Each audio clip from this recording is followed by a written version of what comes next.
Old buildings and houses sometimes can hide mysterious and forgotten links to the past.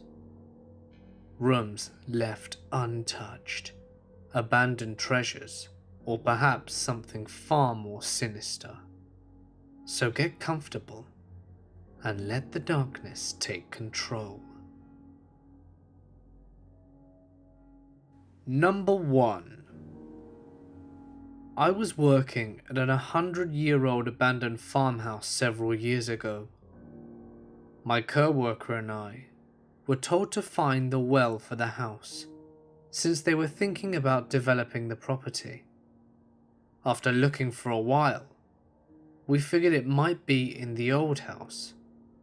I grabbed my flashlight and we headed in through a window that wasn't boarded up very well.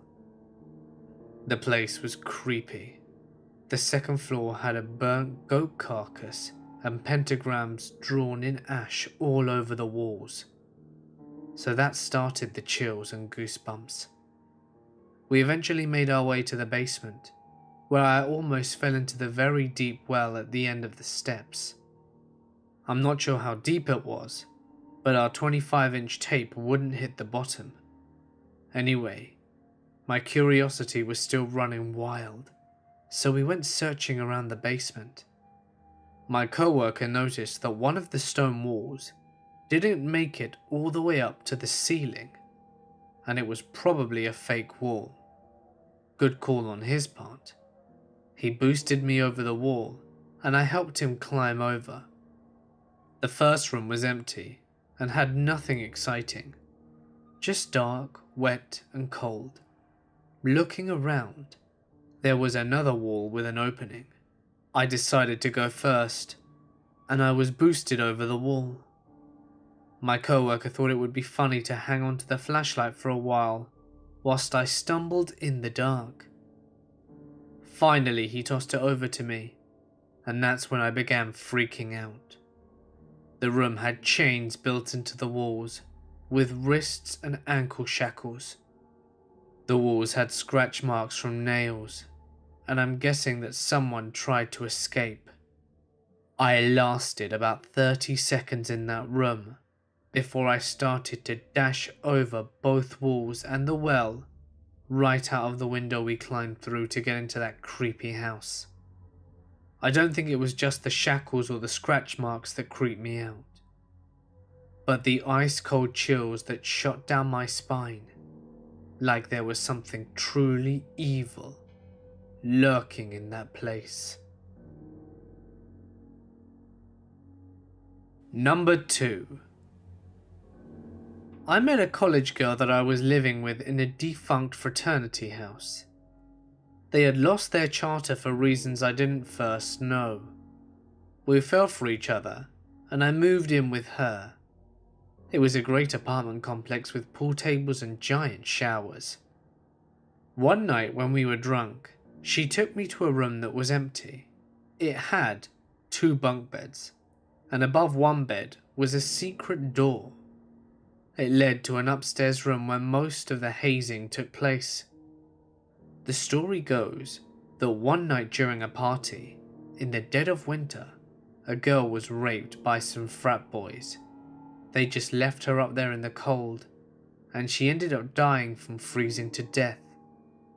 One of the frat boys was so distraught by the incident that he went up there one day and painted her picture on the wall, then hung himself from the rafters.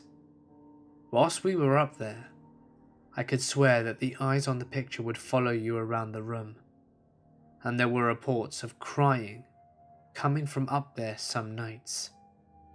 I never went up there again. Number 3. I went to a high school that was built maybe 200 to 300 years ago. Me and my friends noticed these hatches that were about 6 feet off the floor next to the toilets. For context, the school was based around a quad, so there was a toilet down some stairs at each corner of the quad. Obviously we had to check these hatches out, so we did it during a drama lesson that we snuck out of. We got in there, and there was a corridor under the actual corridor, which was only about 5 to 4 feet tall, so we had to crawl through it. The corridor connected all the toilets, and there were vents on the top of the walls that were the skirting board level in the classroom, so we could watch lessons going on, which was pretty cool. There were tons of pipes and electrical wires, and other non-interesting shit you would expect, apart from in one corner of the quad though. The hatch for this one was locked from the inside. It looked like the pipes had all gone back into the wall, or stopped so that the wall was bare concrete slab, rather than bricks, which was odd. There was a small gap at the bottom of the wall that I could only just fit through. It was a struggle crawling under as we had our mobiles for torches, and I'm not the smallest of people. When we got through, it felt so much colder in this opening than it did in the corridor. The space was also much more spacious, and we could actually stand up. And also, the lights from our torches didn't light up the opposite side of the room. When we shone them over there, it was as if they weren't even turned on. The room smelled really bad, and I saw what looked like a decomposed cat, which was now just mostly bone and fur, at the side, next to the wall closest to us.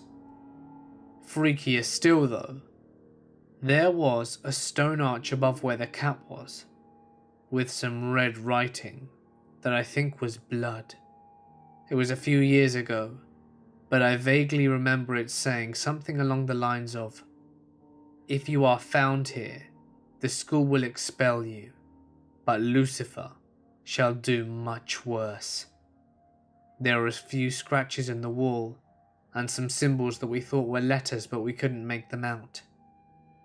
We instantly got the hell out of there, because we were shitting bricks at this point.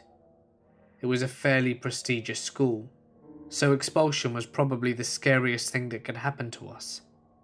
Nonetheless, we never ventured to that room again. Number 4. There was some construction being done at a new building at my university. So one day, my buddy and I meet some nice girls at the bar, and as the evening gets late, they ask to smoke a joint with us. For whatever reason, we decide the new construction site is a great location for this, and we go to it. 15 minutes in, and my buddy lets me know that there are cops watching us and that it's time to dip. We start to casually walk away, when the girls decide to book it immediately, drawing sirens. My friend taps me on the shoulder and reminds me that chivalry is dead. Those girls are on their own, and he has a spot to hide.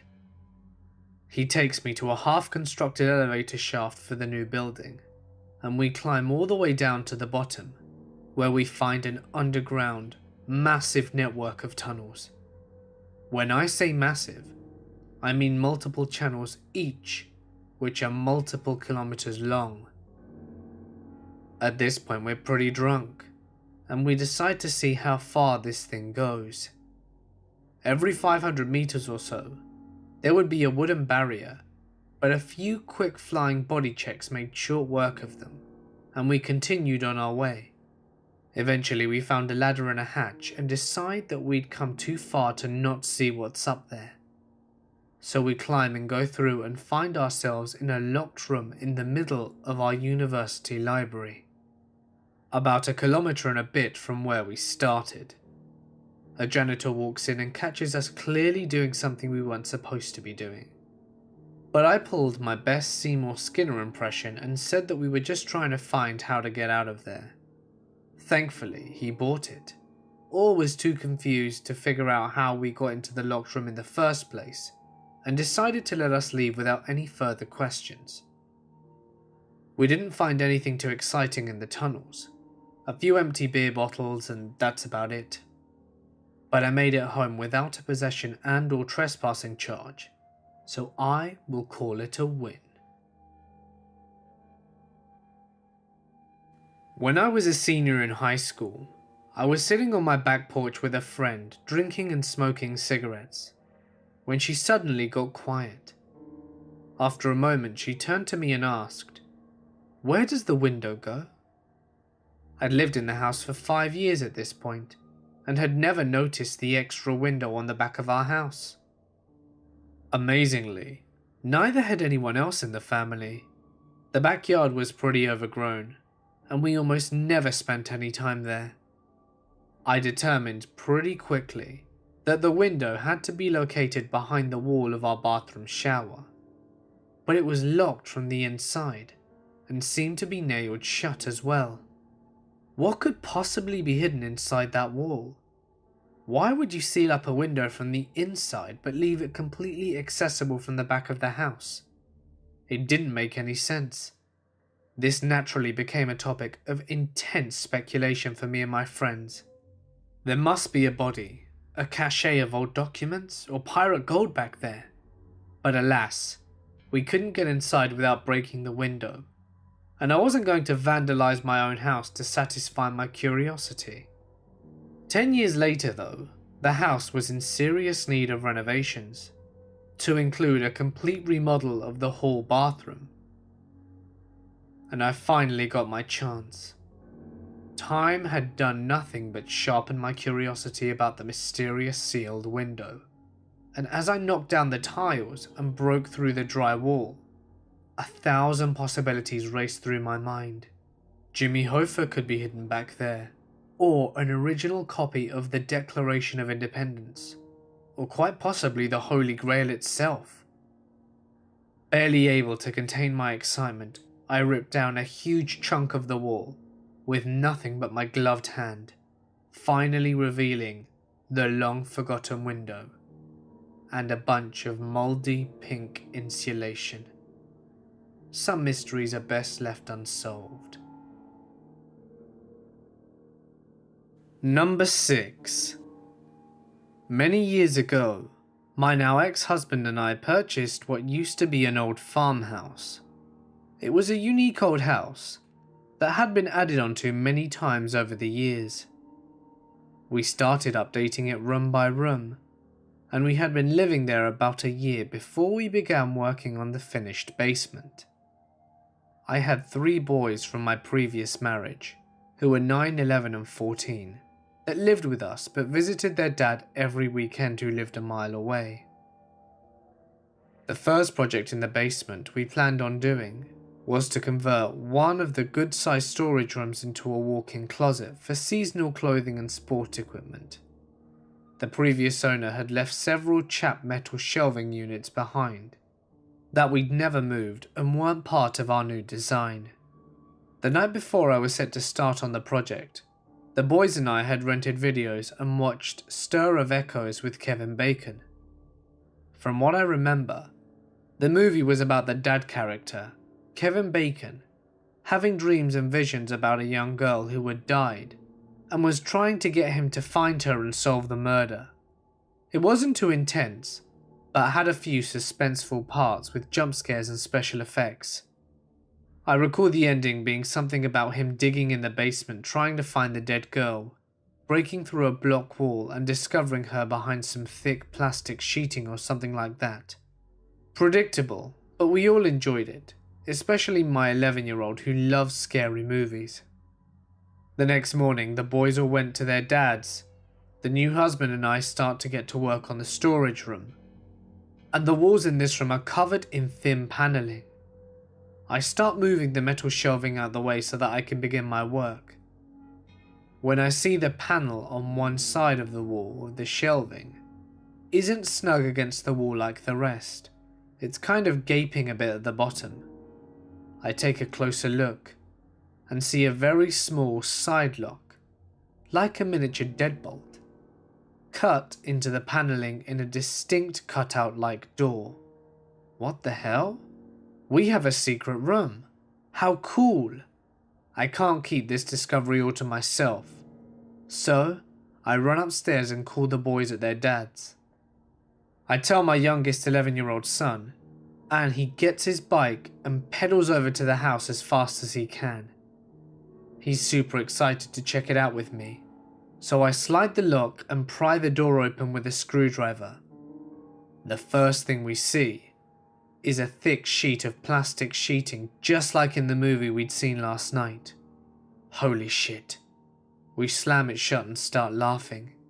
He says we've got to be brave, and we find a razor knife and slice through the plastic. Inside is a small room with a sandy dirt floor, several old TV sets and buckets and old glass tubes, and an old desk with newspapers in it. No dead body or Kevin Bacon to be found, but we sure had fun going through the desk and laughing about the secret room that we called the Stir of Echoes room from that point on.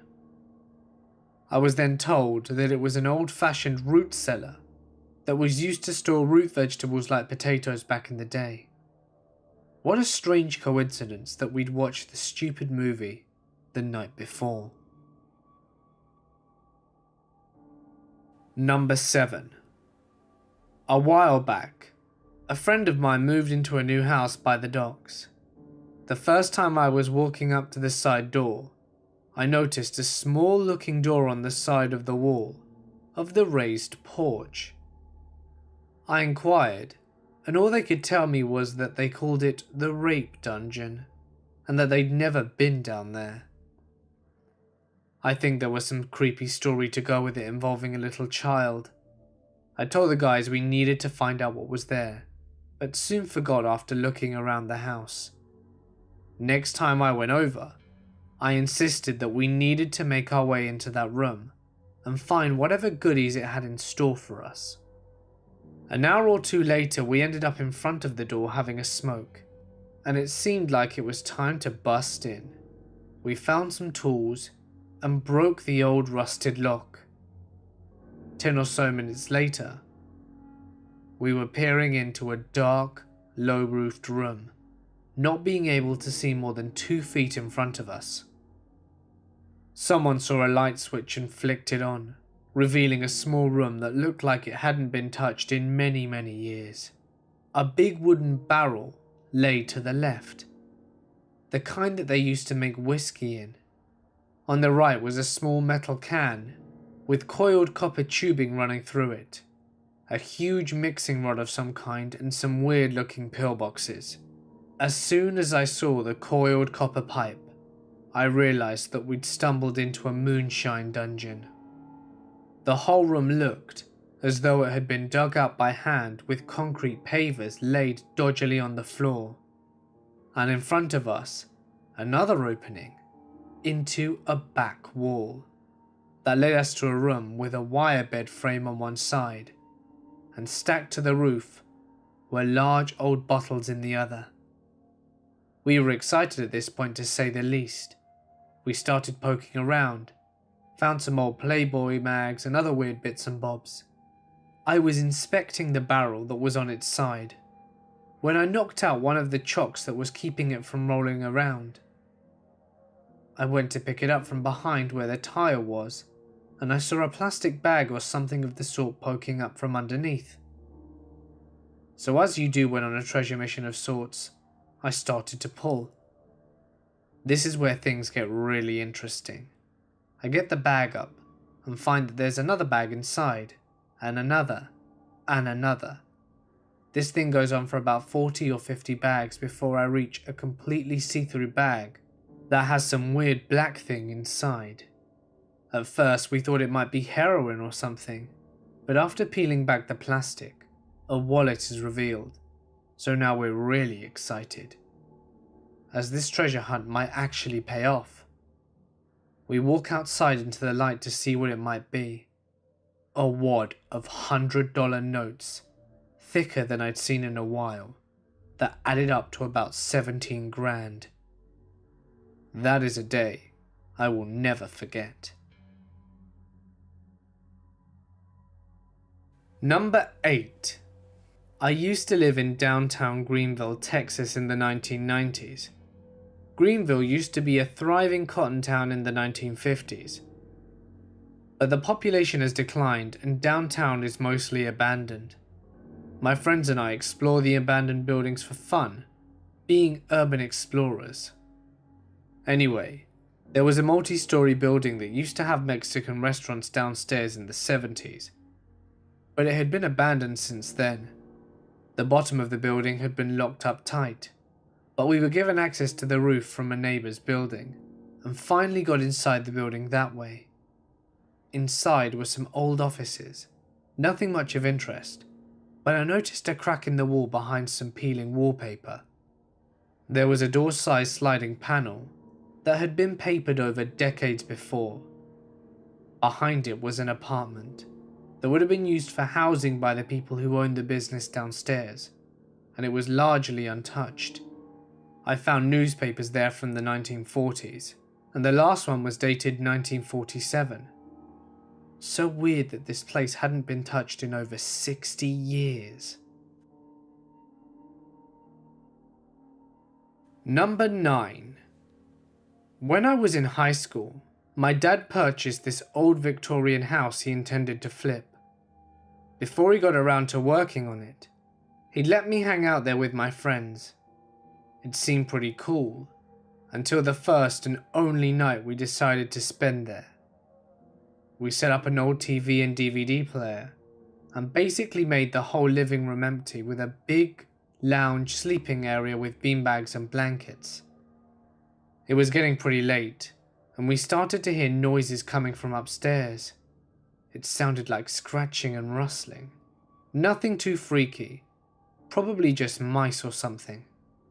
Well, anyway, one of the guys that was over decides that we should investigate. We head up the stairs and use our phones for lights, as there are no fixtures that work upstairs. We walk through the hall, getting closer and closer to the noise.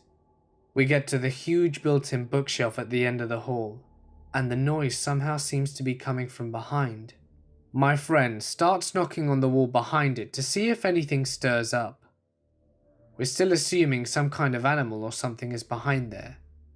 He starts monkeying around with the shelf and manages to pull off the entire thing, and it ends up being a hidden door behind the bookshelf.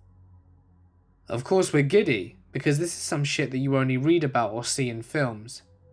We shine our phone into the room, and it's as if it was straight out of a horror movie. Filth everywhere, super old looking toys, cobwebs, and the creepiest part of it all, super deep scratches on the back of the bookshelf from fingernails. You could even see the dirty handprints that went along with them.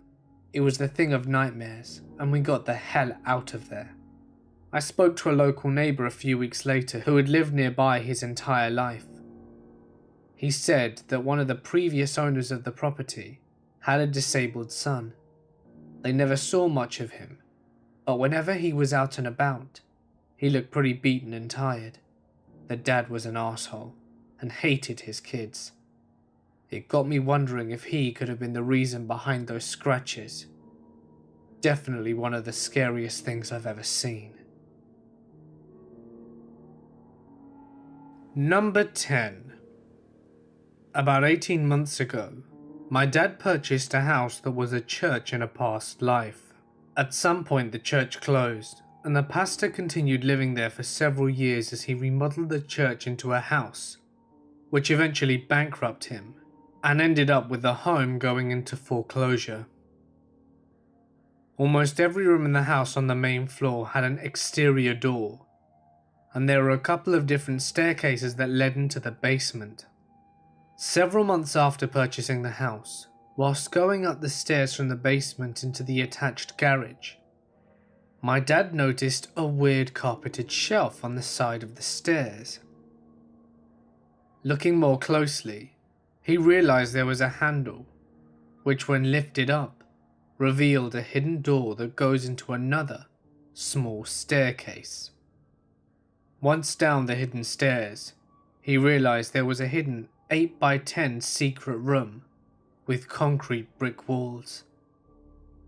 The room is nearly soundproof, and you really wouldn't notice it unless you were looking for it very closely.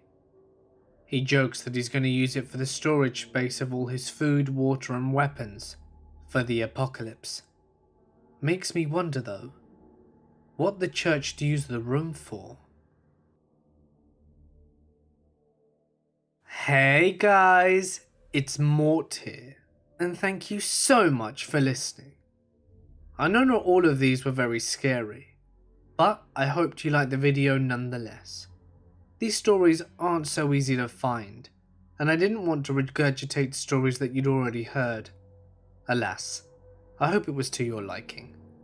Please express your thoughts in the comment section below, and smash that like button to let me and everyone else know that you enjoyed it.